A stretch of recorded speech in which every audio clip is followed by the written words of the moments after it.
Hello, and welcome to another episode of Breadcast Movie and TV Talk. So, since it's been a while since I've talked about a movie, I think I'm going to do multiple short discussions on the DCEU movies that I have not done full-length discussions on. That's pretty much most of the DCEU, minus Batman v Superman, Shazam, and Birds of Prey. So, let's get into this. Please keep in mind that this is all my opinion, that these won't be as in-depth as my full-length movie discussions, and that there will be spoilers. This means starting with Man of Steel. The first time I saw it, I thought it was pretty awesome. I liked the beginning that's on Krypton and showing the final minutes before it gets blown up, but it still gets blown up. But it makes no sense to me that the bad Krypton people are going after Jor-El because he and his wife had a natural birth, and all the people on Krypton are grown to do a specific thing, so they're breaking Krypton law by making a child the old-fashioned way on their planet. The thing is that we have to deal with young Clark Kent dealing with changes due to his super abilities and also going through young life crisis being the son of the family that adopts him.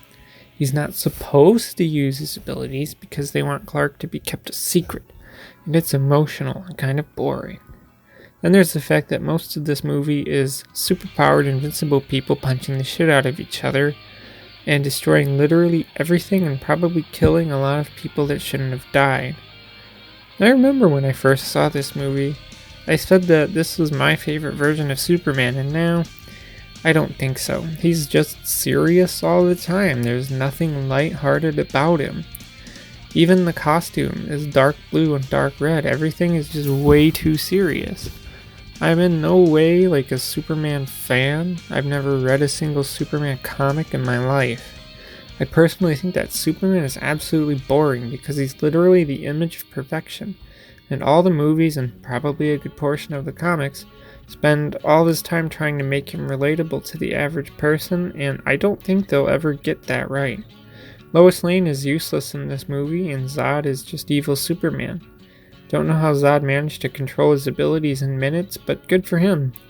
I will say it's nice to change up from Lex Luthor being the villain. Honestly, this movie is the definition of a popcorn movie that you can turn your brain off and just watch. One thing I do like when it comes to this movie is the score by Hans Zimmer. It's really awesome score. Man of Steel is an average movie. Then we have Suicide Squad. The best part of this movie is Harley Quinn. The Joker is terrible, Will Smith is Will Smith, Killer Croc and the other non-important characters that are a part of the squad are not important.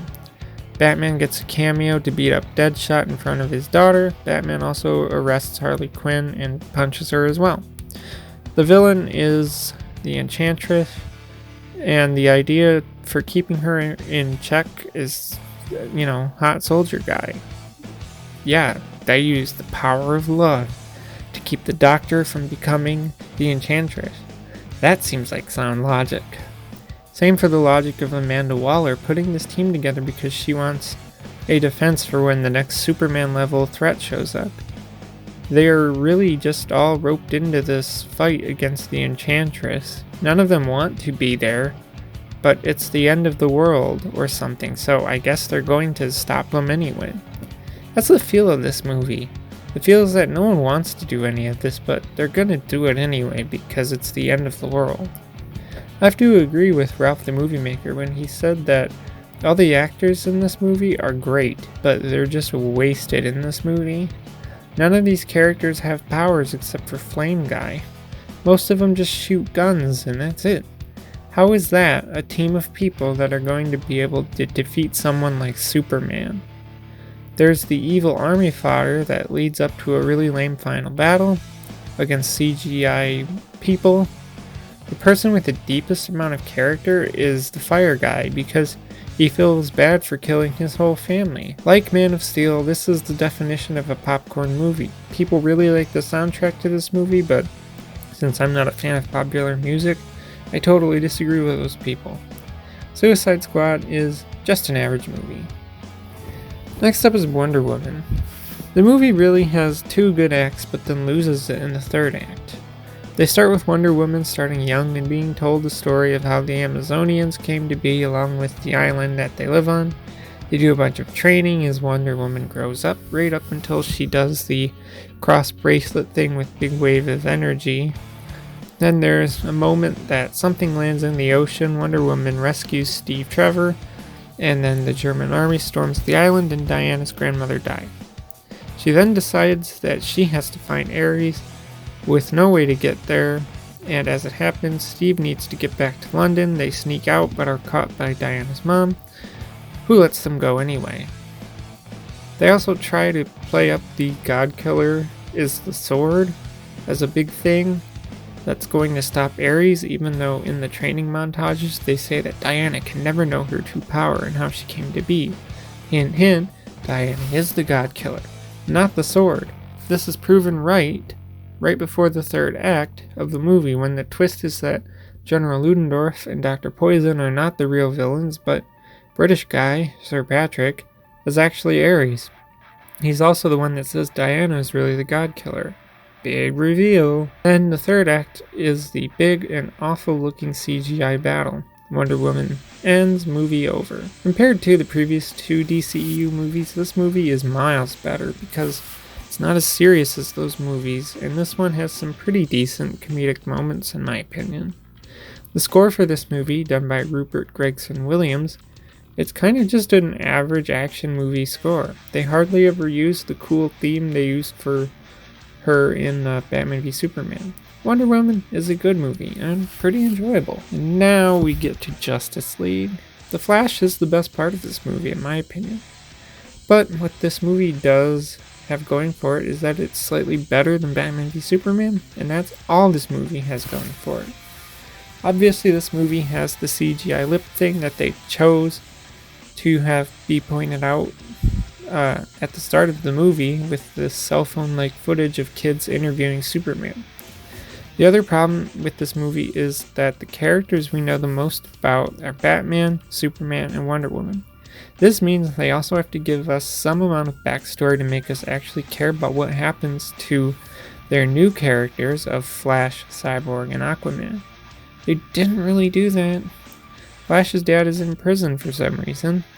Cyborg had an accident and was turned into Cyborg with a mother box. Aquaman didn't really have a backstory at all, and is just supposed to be this muscular badass.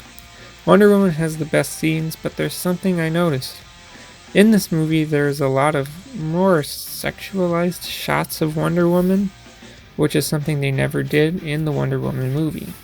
Batman is absolutely useless other than being the guy who brings everyone together. He's fighting alongside gods and invincible people, and so nothing that Batman does really matters. Superman spends most of the movie dead, then the League decides they need him because they can't defeat Steppenwolf otherwise. He comes back evil for a bit, but is calmed by Lois Lane and his mom, and then comes back to punch Steppenwolf. Now we have the villain, Steppenwolf. His motivations are that he needs 3 mother boxes because he wants to impress Darkseid, I think? Either way, Steppenwolf looks awful, and really has no reason to get these boxes aside from ruling Earth. He also has his army fodder that only listens to him because they fear him, I think? Because once Superman punches him around, he gets killed from his bug army because they can smell the fear on Steppenwolf. The score, done by Danny Elfman, is pretty good. There is the subtle hint of the Danny Elfman '89 Batman theme and the John Williams Superman theme, and I can appreciate that as a person that enjoys film music.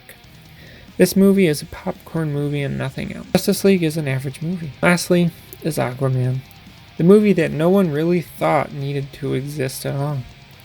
They tried really hard to make people take Aquaman in a very serious manner because he's a super muscular badass. The movie starts by showing how Aquaman's parents met because I really wanted to know that information. This movie has 2 villains. There's Aquaman's brother, who is the king of Atlantis, but it's Aquaman's birthright to be the king, so sibling rivalry. The king's motivation is that humans are polluting the ocean, so they need to go to war with humans on the surface, but in the beginning of the movie, Aquaman storms the sub and fights a guy that later becomes Black Manta. He hates Aquaman because his father got trapped in that sub and had to explode it, and that was Aquaman's fault. Yep, his motivations are pretty damn weak, and I think that Black Manta could have not been in the movie, and the story wouldn't have changed in the slightest, minus one less action scene, which is fine. I personally thought that the world of Atlantis looked amazing. I didn't like any of the young Aquaman actors. The girl that accompanies Aquaman was alright, and that's all I can say about her. I don't have much to say about the movie in general. The score, again done by Rupert Gregson-Williams, is actually better than the one that he did for Wonder Woman, even though I think that Wonder Woman is the better movie. The theme for Black Manta is awful because it's like rap music, which is awful in my opinion, without the lyrics, and I really don't like it. Like most of these movies, Aquaman is a popcorn movie. There's nothing more to it. Aquaman is just an average movie, but it's enjoyable. The actual last thing to do here would be to rank the current DCEU movies. I'm going to do this from 8 to 1. Number 8, Batman v Superman. Number 7, Justice League. Number 6, Man of Steel. Number 5, Suicide Squad. Number 4, Aquaman. Number 3, Birds of Prey. Number 2, Wonder Woman. Number 1, Shazam. There you go. My ranking of the current DCEU movies. I look forward to seeing what comes next in the DCEU. That's all I have to say, so if you're out of the conversation, leave a comment below. As always, thanks for listening, and goodbye.